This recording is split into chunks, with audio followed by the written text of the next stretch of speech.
Good morning, good morning.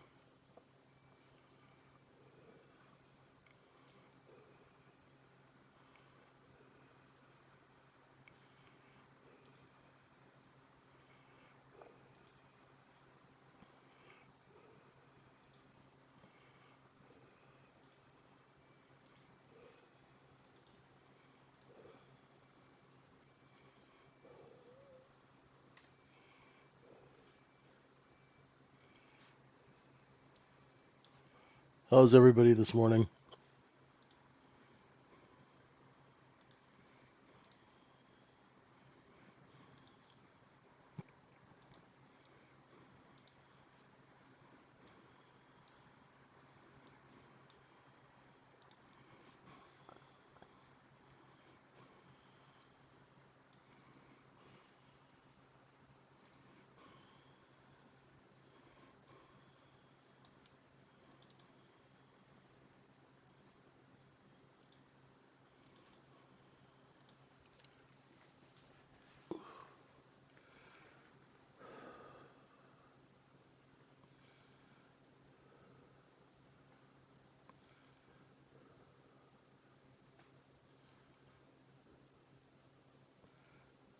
Chill. Happy Friday.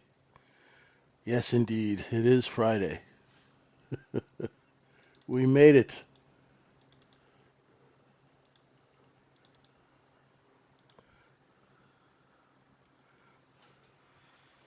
Nice and calm.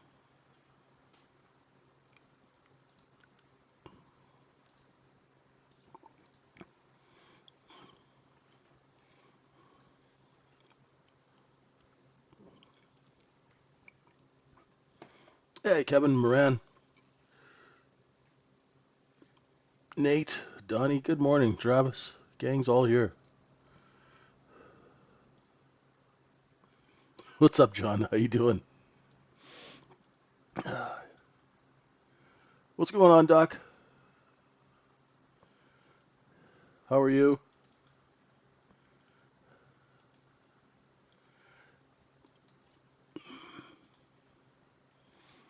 It's funny, I got into the elevator yesterday and there were all these kids from Saudi that go to school here in Liverpool. And they were like, "Oh, you got to come to Saudi."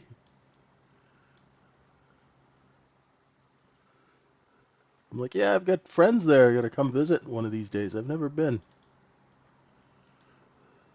Hey, Petra. Oh, San Francisco in the house. I like these morning sessions.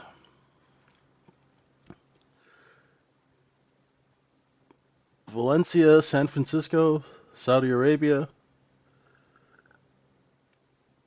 you know, and Travis from BC.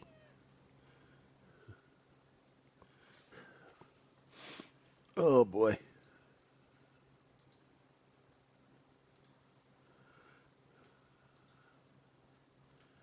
So what are we doing tonight or this morning, wherever you are? The overnight inventory is short again.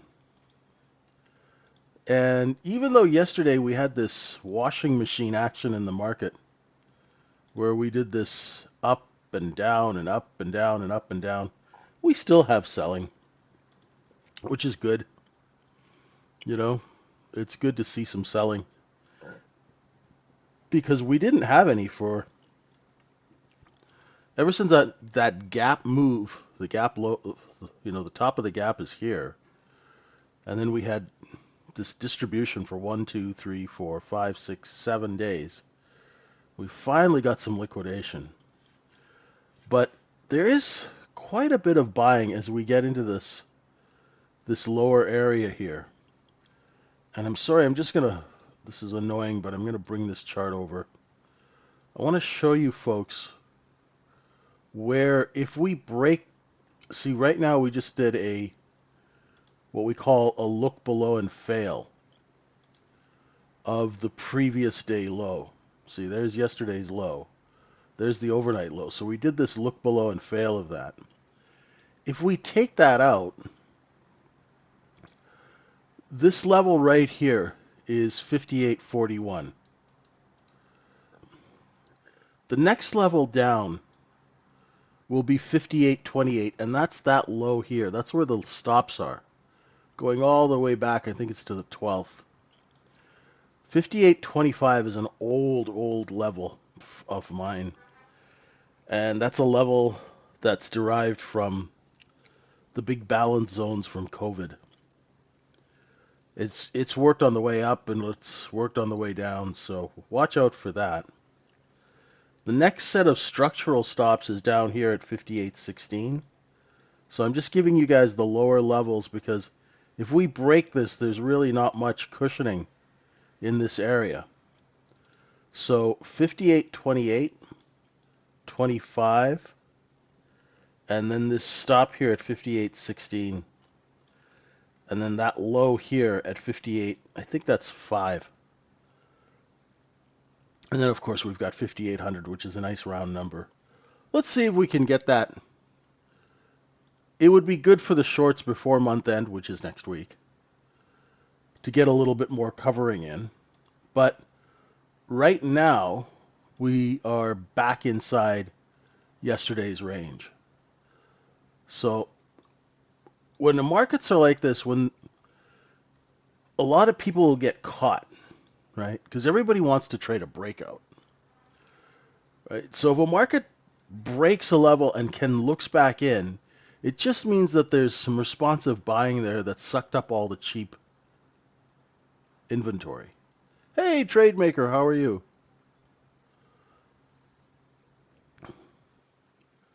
So they'll break that low. The shorts are sitting there waiting, and they buy all the cheap stuff under 40 and drive it back up to 48. So when that happens, it's kind of hard. That's like a false breakout to the downside. That's why we just have the candle chart, so we can just trade those 1 minute levels. See, there it is. There's that look below and fail. And then we'll just bring over the old candles. My balance zone this morning is 57 to 65 and a quarter. And then I just doubled it to the downside to get 40 half. So this kind of helps us manage our expectations. We're all just scalping, eh, Trade Baker?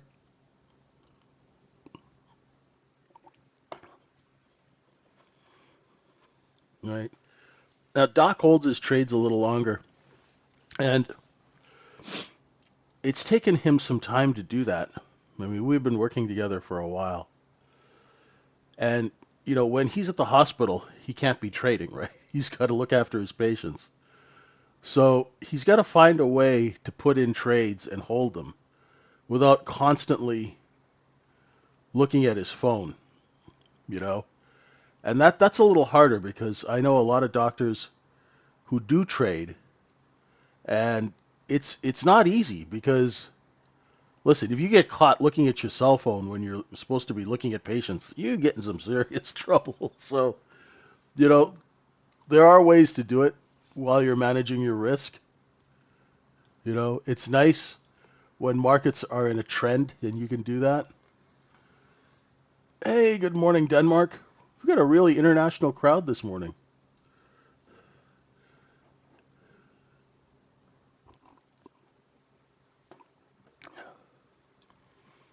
This is good short covering here from the 42s up to 50. I'm looking for the next sellers. I think they're going to be around here.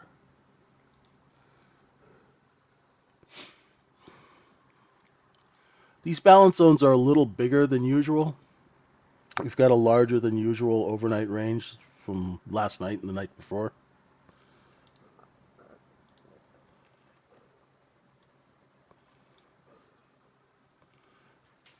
That 58.60 level is one that I'm interested in. I'm wondering if we close this week above it or below it. It'd be healthy for this market to get some more liquidation. What would be really healthy is to get down into that gap, which is under 5,800. That would be really good.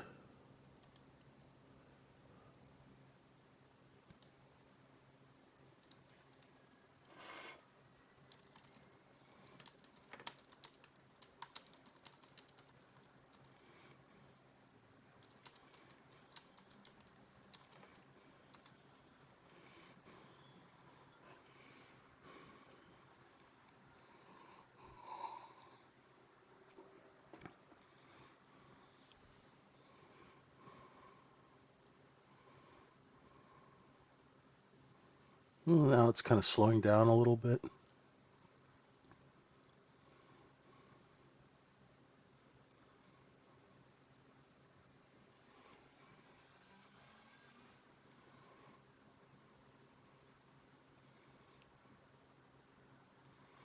Jam, what are you doing up this morning? It's like, good to see you, but shouldn't you be asleep?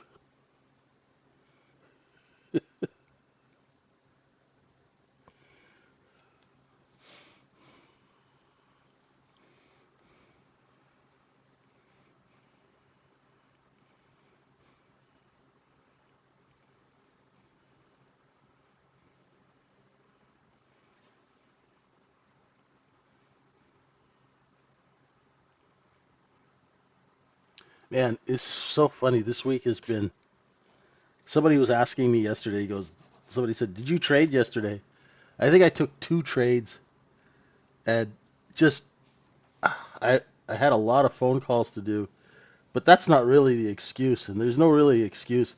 My discipline this week has not been good at all.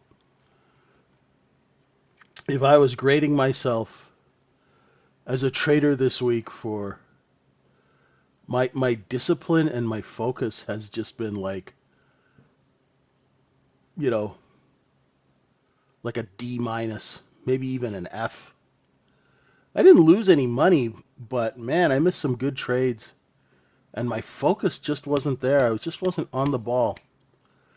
So one thing I do is like I make a note of that in my trading journal, and then I'll work on it. Um, and sometimes if you can't focus, I'll just talk about this while it's putting in, 3 tick candles right now. If you find yourself distracted,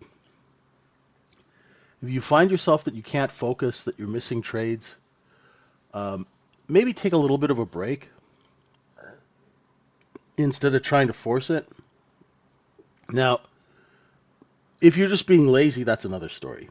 But and sometimes you are, and go in there and correct it. But if you find that you're forcing trades, maybe take a little bit of a step back. Um, and it's a really weird thing in retail trading where you have to kind of self-police your emotions and all that stuff. And you have to act as your own boss. Like, how am I trading? That's how I always ask. Am I on the ball? Am I doing things properly? Am I taking trades that fit my setup, or am I making excuses to not take the trade? That's my big thing. Some people overtrade, I undertrade, right? I'll make excuses to not take the trade. And that's, for me, that is just pure laziness, you know? So I've been lazy this week. So that's something I've got to work on next week, going into a holiday too. Sometimes it's good because it keeps you out of noisy, choppy trades, but not too much. Now we've got a seller at 52. Let's see.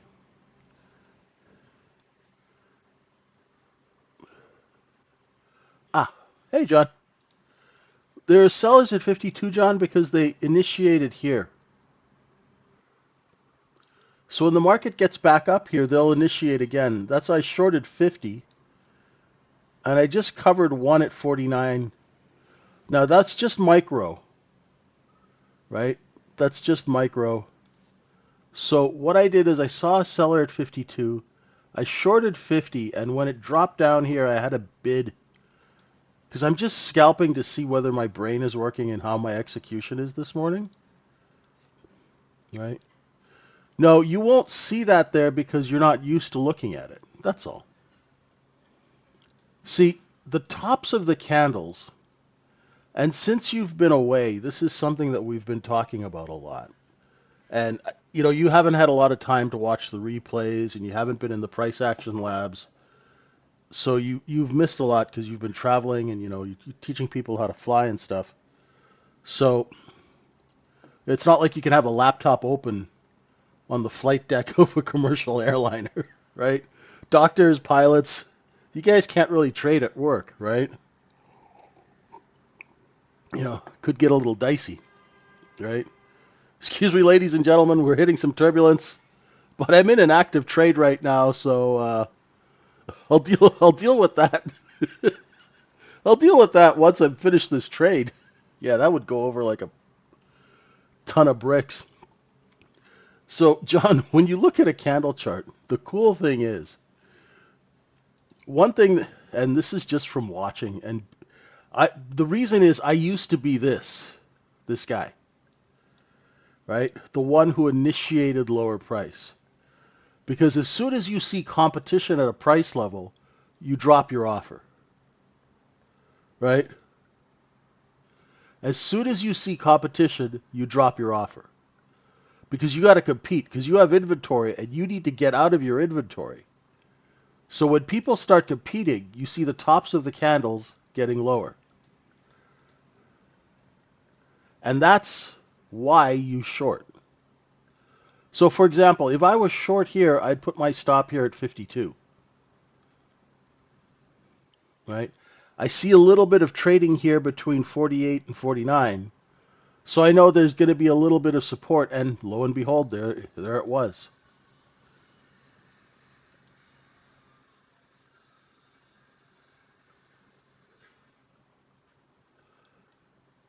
And this is really the only way that you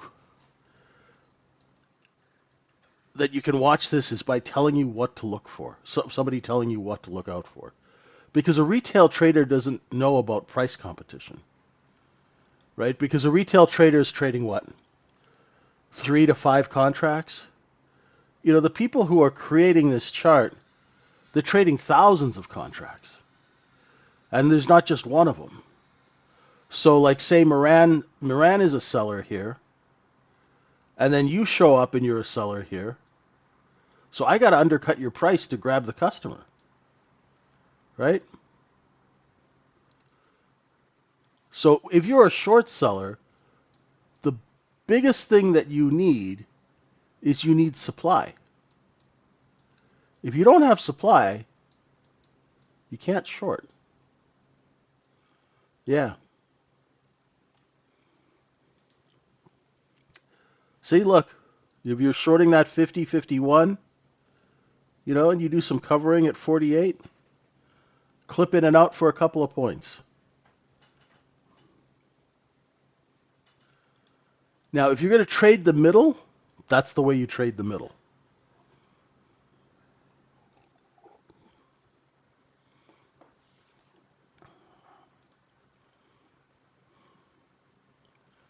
When the market's doing this and the offers are going higher, that's the front end of the move. It'll be the same on any candle chart. I just like a 1-minute candle because I like to get in and out of trades quickly.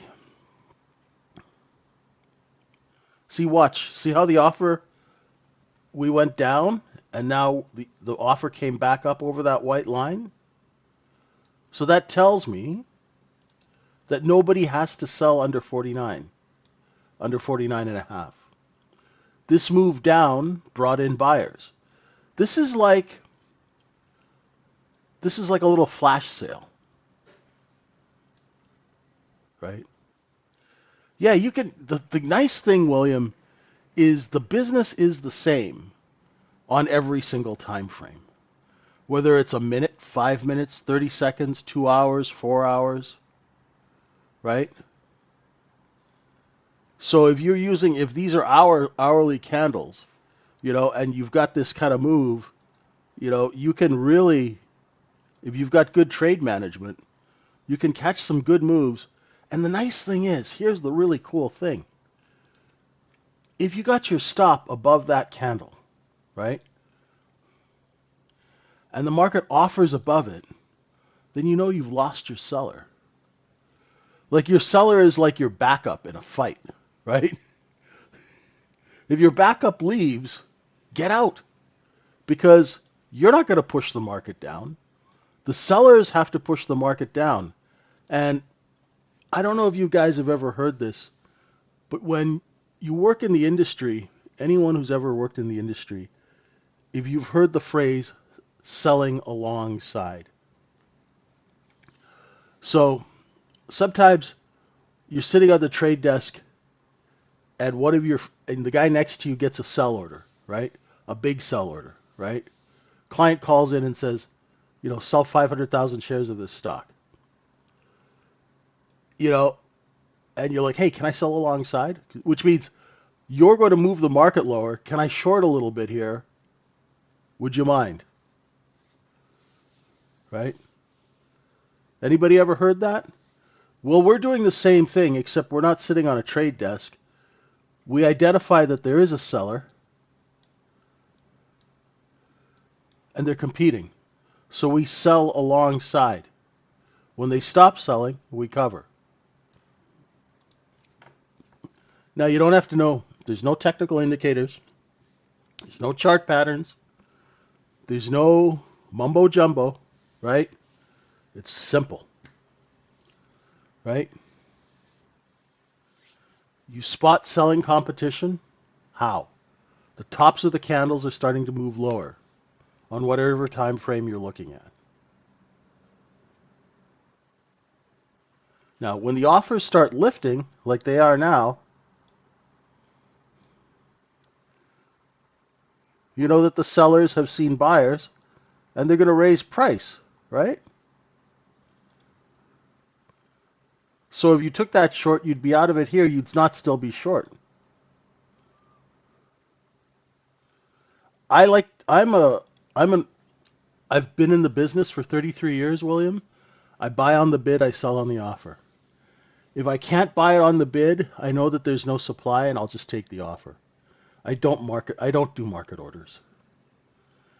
Now, some people can do a market order. If you're holding a trade for 2 hours, you can mark it in and mark it out. But because I hold trades for like 1 minute to 3 minutes, I have to be more precise, and I don't use market orders at all.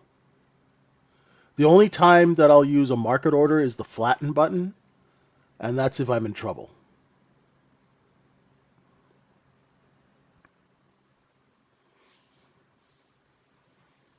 Right? And if I put in a bid, there's a reason why I use bids and offers. Right? So say I was short at 51 and I had a buy order here at 47 and a quarter. And that buy order didn't get filled, then I know that there's no one selling at that price. That's how old traders would trade. So if I'm short here and I put a buy order in and the market comes in and doesn't hit that buy order, or even if it hits it and somebody else gets filled, right?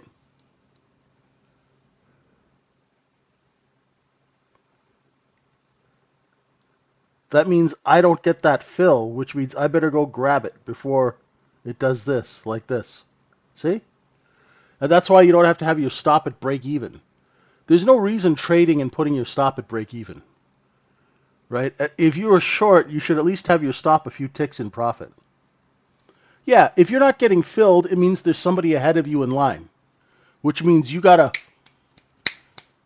get on the ball and sell whatever you need to sell or buy whatever you need to buy, right? You see, with screen-based trading, there is no sense of urgency. When old guys were on the floor, they were facing each other and they could see the emotions and the noise. So there would be a sense of urgency to getting your fill. When you're looking at a chart, the chart doesn't give you any sense of urgency. So traders tend to get kind of lazy, right? And they're not really on the ball because they don't understand the business. See, there's a seller, they're front running that level.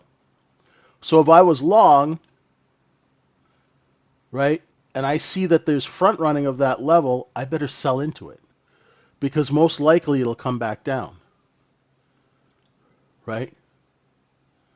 Because if I have my sell order here and the market can't take this level out,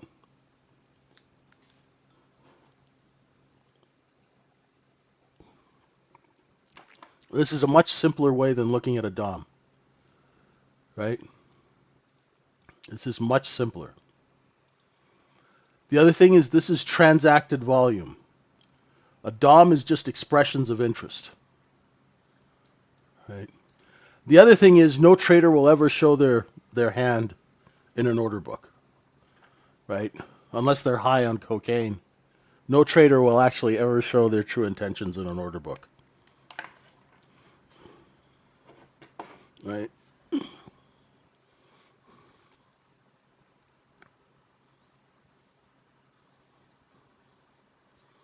I don't care what's on the DOM.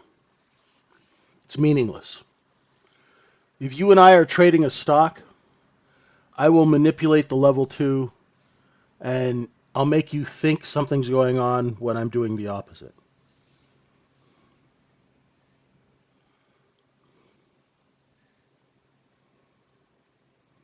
So it's better to actually look at transacted volume.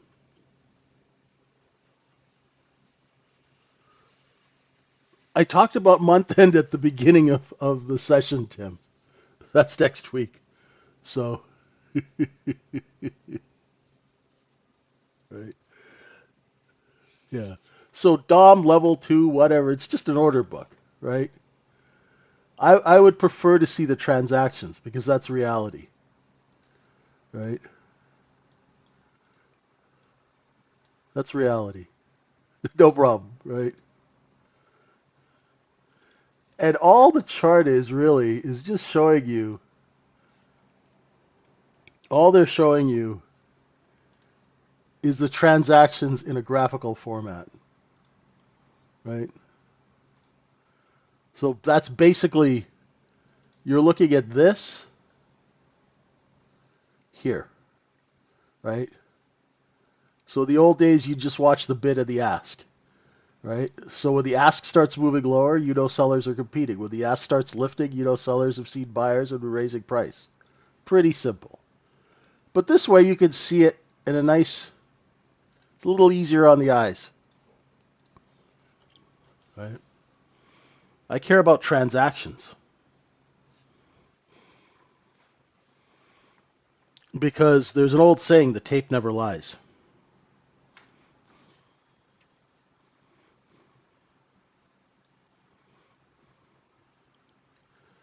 Okay, let's see what happens when London opens here. Can we get some movement?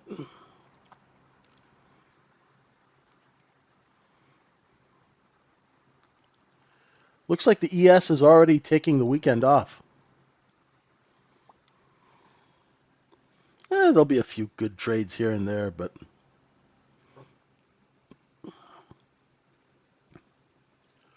what I'm waiting for is for that point of control to move down here and see some good absorption.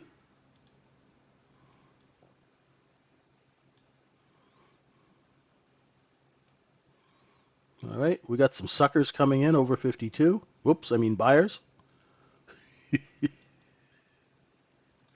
Let's see if they continue.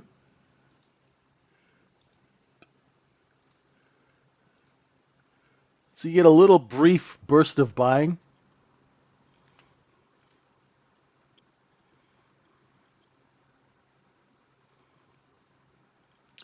3, Sean, 3. Right? So we didn't have enough buyers to merit holding price over 51 and 3/4. So they came in and they stuffed the bids.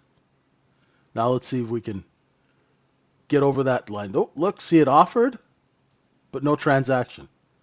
There's the offer, no transaction. No takers. Oh, let's see if we get a print. Oh, there we got a print. Right? Let's see if we can get another print. Oh, brought him in, right?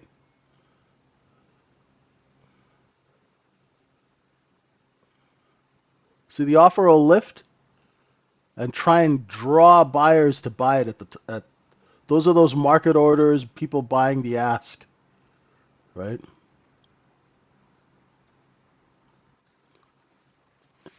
Yeah, that whole daylight savings thing, Sean, is a bit of a. The thing is, you guys change times first in the U.S.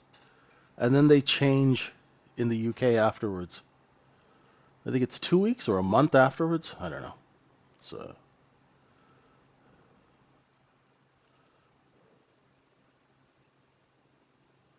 So John, if it hits a level where we think they're going to be sellers and it gets above that, that means the sellers at that level have seen buyers and they will raise price to try and get those buyers to follow. See?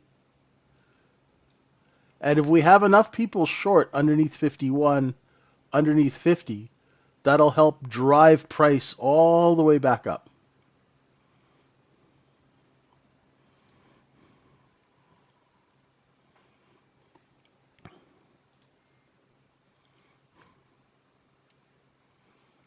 So this, I was waiting for this point of control to come and move down, but we didn't have enough selling to hold the market lower in order to do that.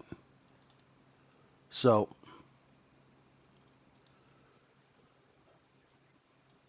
right, I snoozed on this trade and didn't get to take the long.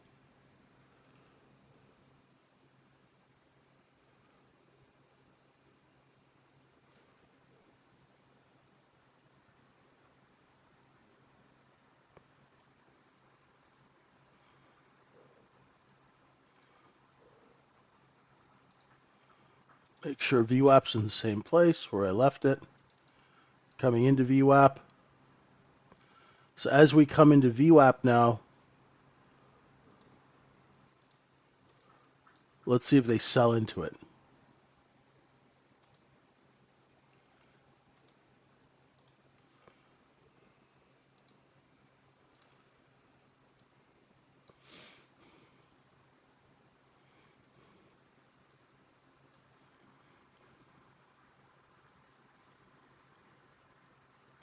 See how they front ran VWAP? VWAP is here, and they front ran it. So we caught a seller right there. Now let's see if they push price down and underneath.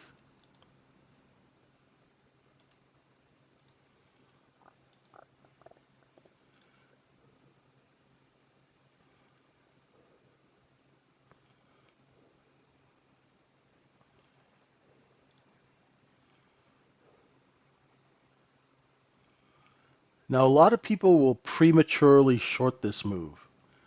And that's okay if your risk, if you want to put your risk up here, right? But what I'd like to do is I'd like to see it come up and then come back in, and then those sellers start to compete again. And then I could take the short. So this is the front side of the move. And shorting the front side of the move is tough because you don't know where the seller is going to step in, right? You can assume they're going to step in at VWAP. But what if those sellers see buyers? Then you're going to get that, and then you get stopped out. So I prefer to wait for this. And then as soon as you see that, then you'll see the sellers start to compete like you did here or here, and they'll push price lower.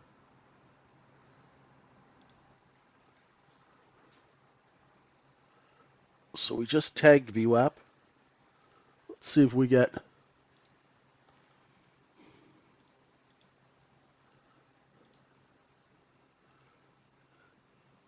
I'll wait for the next candle to open.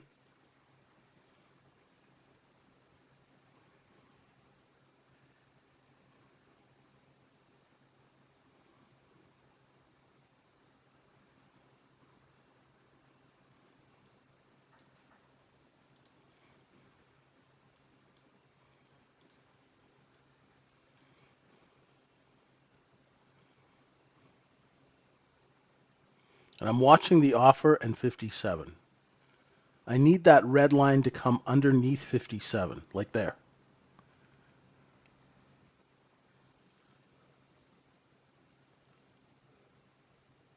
The selling's not aggressive. Not yet.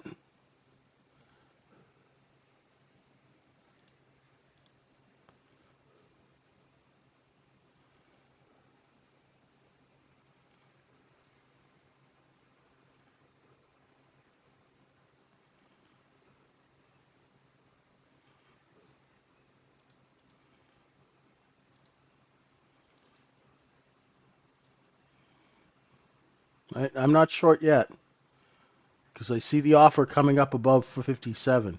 If an offer is over VWAP, I'm definitely not interested in shorting it. And this can kind of keep you out of trouble because a lot of people like to preemptively short a level, right? Yeah, I should have been buying 52, Travis. Right, that's the trade I missed.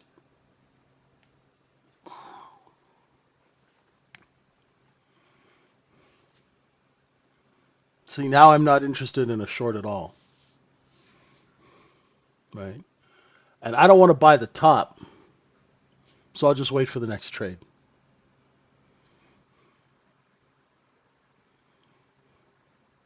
See, had I preemptively shorted 57, I'd be chasing now to get out at 59, right? And that's why you don't short the front end of a move.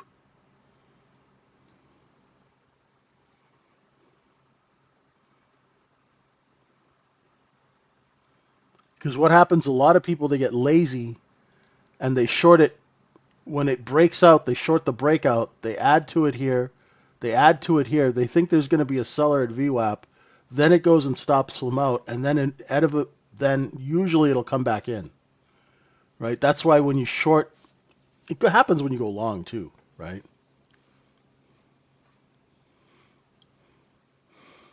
When you're early.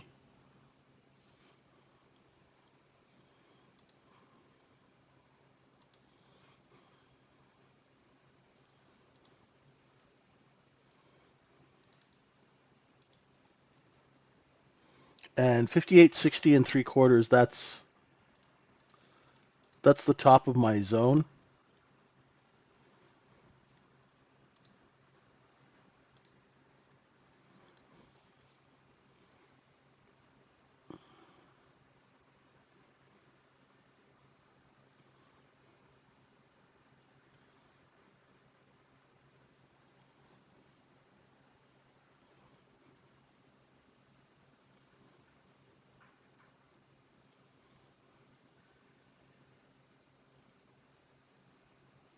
I do not look at open interest at all.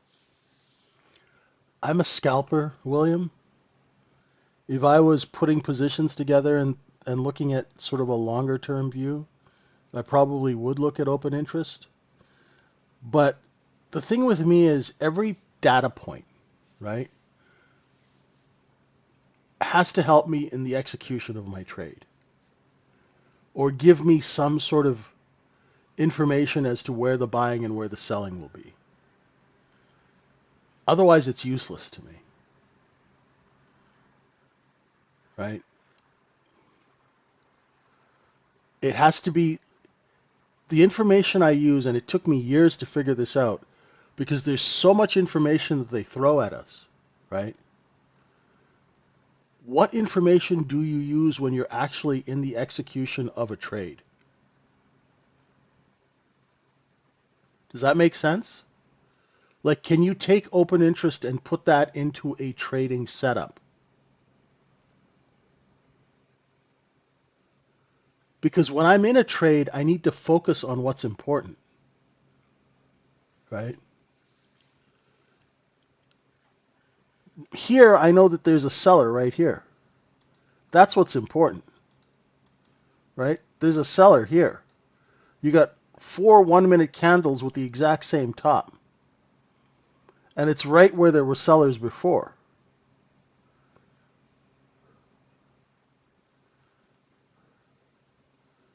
That's information I can use,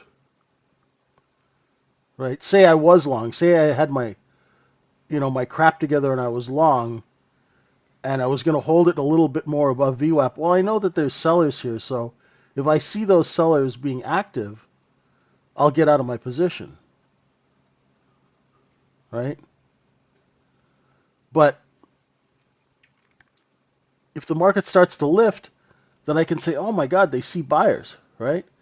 Once those sellers see buyers, they will raise price, right? And that's information I can use in a practical way. Otherwise, if it's not practical and I can't use it, like I hear a lot of people talk about all sorts of stuff, right? Like divergence and all these terms, right? And it makes them sound really smart, right? But where do I put my trade? Where do I put my stop? What is the business reason for my trade? I just use the close. It's right here, right? There's the close.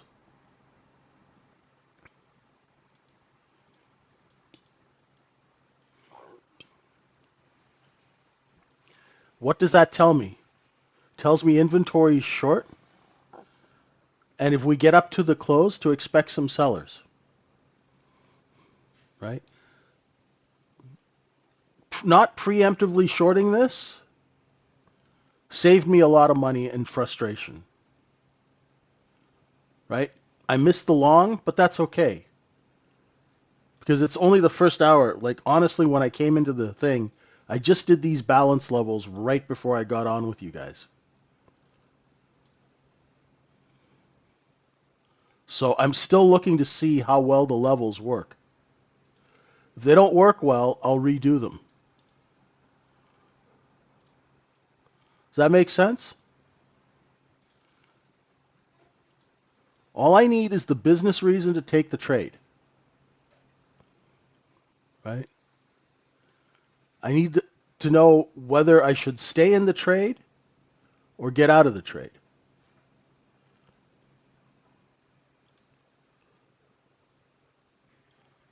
Right? If the business reason for the trade goes away, there's no reason for me to be in the trade.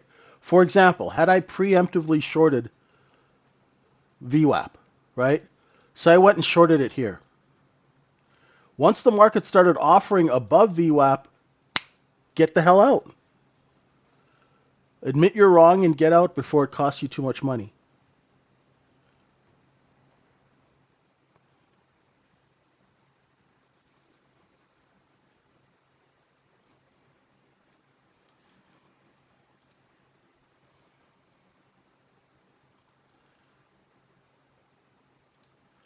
I like simplicity because when I'm trading, I don't want to have a whole bunch of stuff going through my head.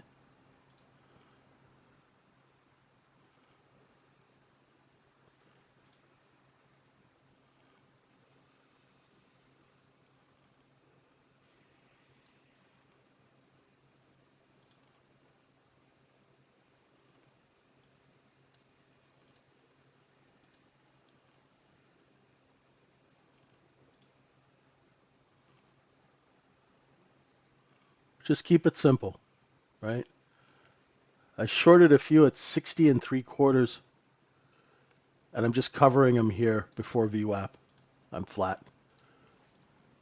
Just a little scalp, right? So once again, I'm a little slow this morning, right? I'm not catching the big moves. I'm scalping the smaller ones, right? So that tells me I need to kind of sit back and get more in tune with the market.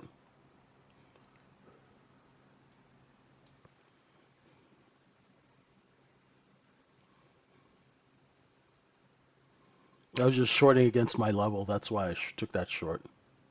And I covered before VWAP. Not even a great trade, just to see whether if I could actually spot the selling, right? But I missed this huge long. So it tells me that my discipline and my focus is not where it should be. That's okay. I'm kind of planning on taking it a bit easy today.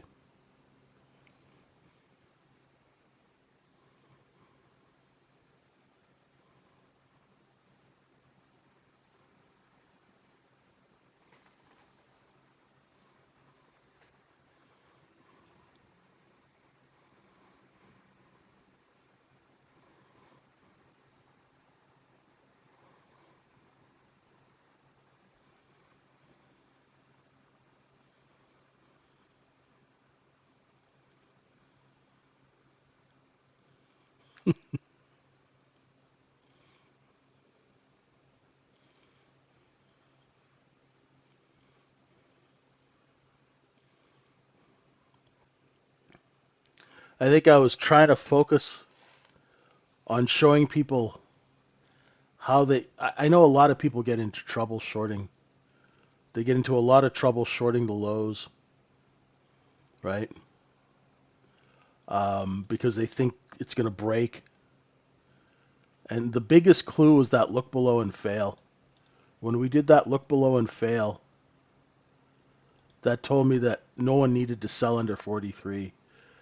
And I misjudged the size of this move up. I thought we'd come up here and slow down a little bit, but we didn't. So now it tells me about the order flow in the market. And you're always learning as you trade about the business conditions of that day. That's the important thing to remember, right? You're always trying to figure out what the business conditions of that day are and how you should interact and do business. That's all.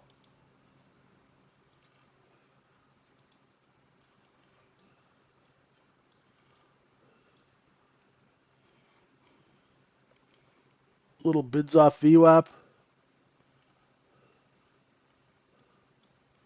So if you were long, if you bought that little buy here at 58, right? This is a little flush down, caught a bid, couldn't get down to 57, right? Trades like that are nice when you go long 58, 59, put your stop at 57. You know that there's a seller at 62 half. There they are, right?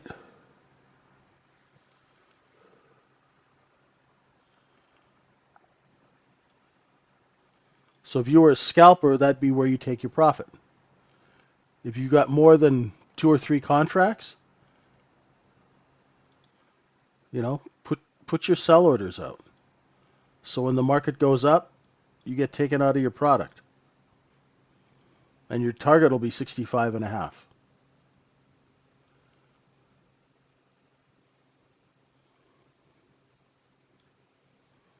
I hope that's helpful.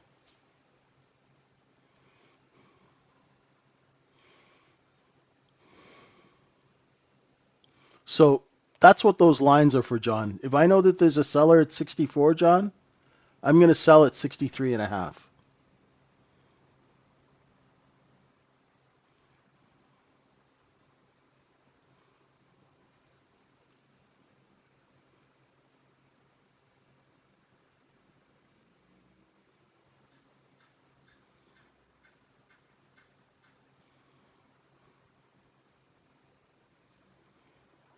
I put my sell orders in as soon as I'm long, Dave.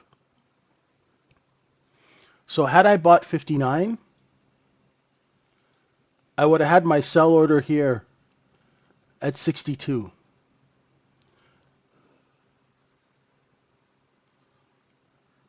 If you want to follow with the stop on Sierra chart, you just click the stop and drag it.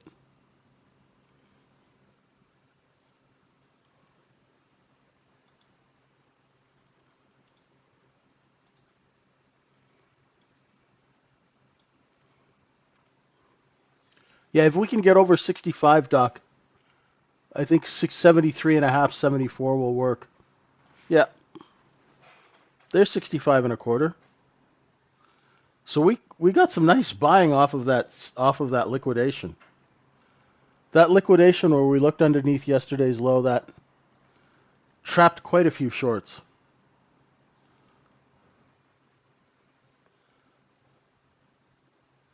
And we've almost corrected inventory back up to the close. There we go, a couple of more ticks.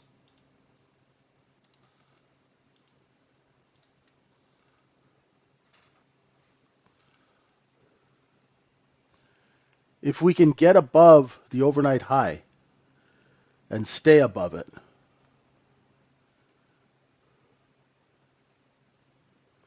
we'll be able to take tonight's position and go sell it for higher prices for profit.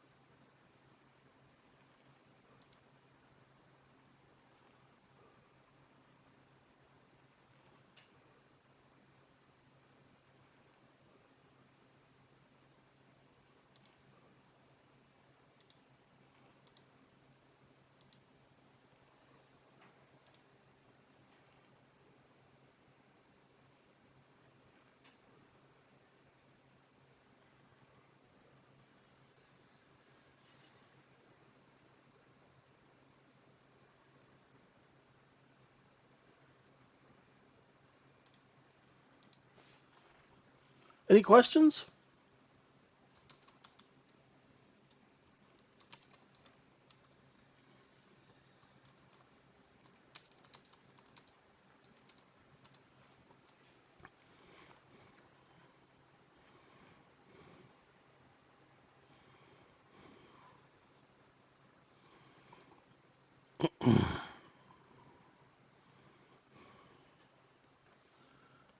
Questions? Concerns? Everyone's ready for the weekend? I know I am.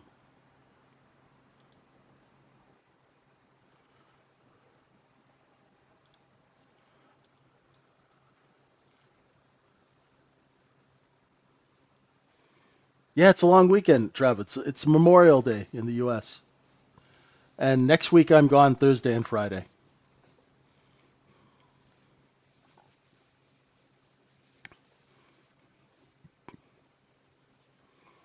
Yeah.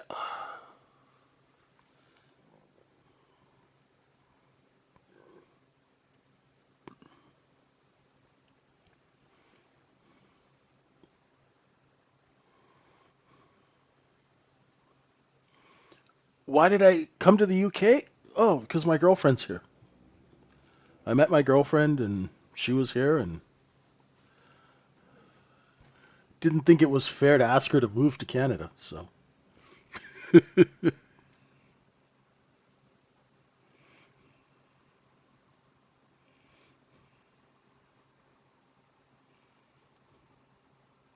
we'll work on it, John. Don't worry. Draw some lines and see if they work.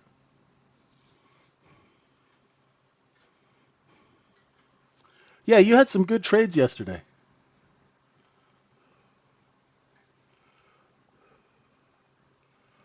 I like London. I'm in Liverpool now. We're up in Liverpool.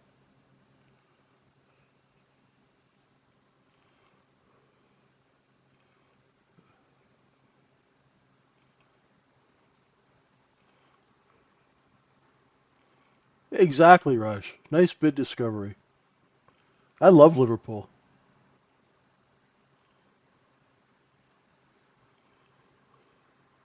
Much to Raj and John's chagrin.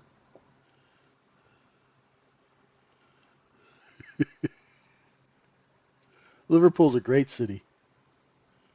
Great people.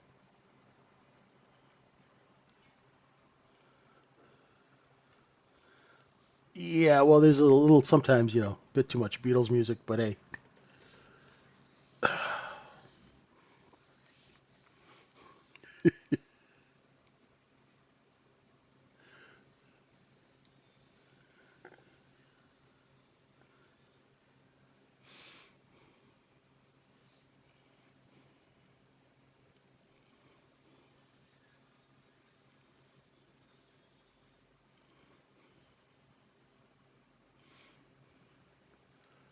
Now we're creeping up on the close. Nice and slow. Sorry, I should have made this bigger.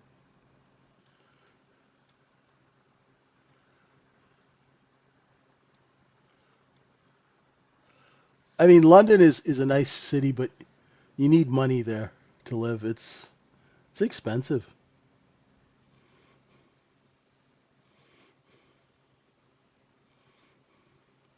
Hey, there's some big thing here on Monday, Raj. Some big parade or something in Liverpool.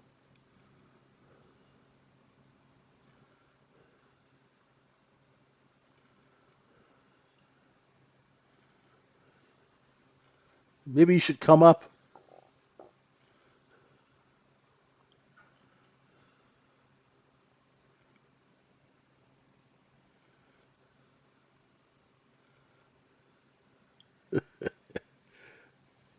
All right, a little bit of selling before yesterday's close. I use the 5 p.m. close because I like to see where they stash all the inventory. Oh, goodness, goodness.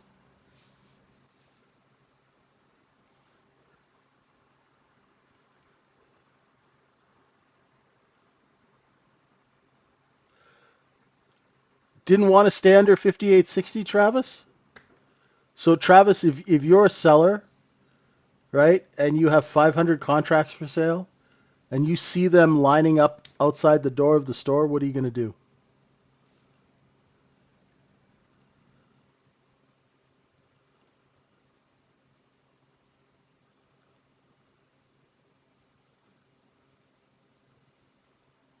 Charge more. Exactly. There you go. That's why it didn't want to stay under 58.60. No reason to stay under 58.60. Hey, we took out the close. Here you go, Doc. We're looking for 73.74 now. Oh, right? Remember, folks, it is a market. So if you can charge more, you have a moral obligation to charge more. Right? Right? If you could sell something at 58.68 as opposed to 58.60, right? It's your duty.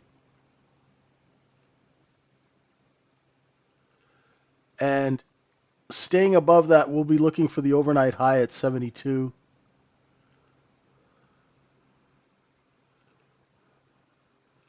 The other thing, Travis, if you're a large seller and you know people are trapped short under 52, right? You have a moral obligation to raise price and make them push price higher. So whatever you bought here, you get to take and sell up here. And you use the shorts that are trapped to hold the market up. It's all about leverage.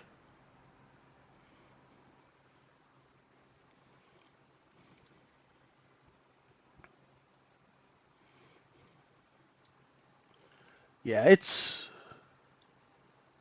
we'll see what happens today going into the month. But the price action's not bad tonight, quite tradable, right? It's not bad at all. Once you understand its inventory, right? And order flow is just a fancy way of saying customers, right? So if you have a lot of inventory and no customers coming in, you got to put it on sale. If you've got a little bit of inventory and a ton of customers coming in, price goes up. Right? Nice work, Doc. Have a good evening, or good afternoon, I should say. Not evening. Thank you, everyone.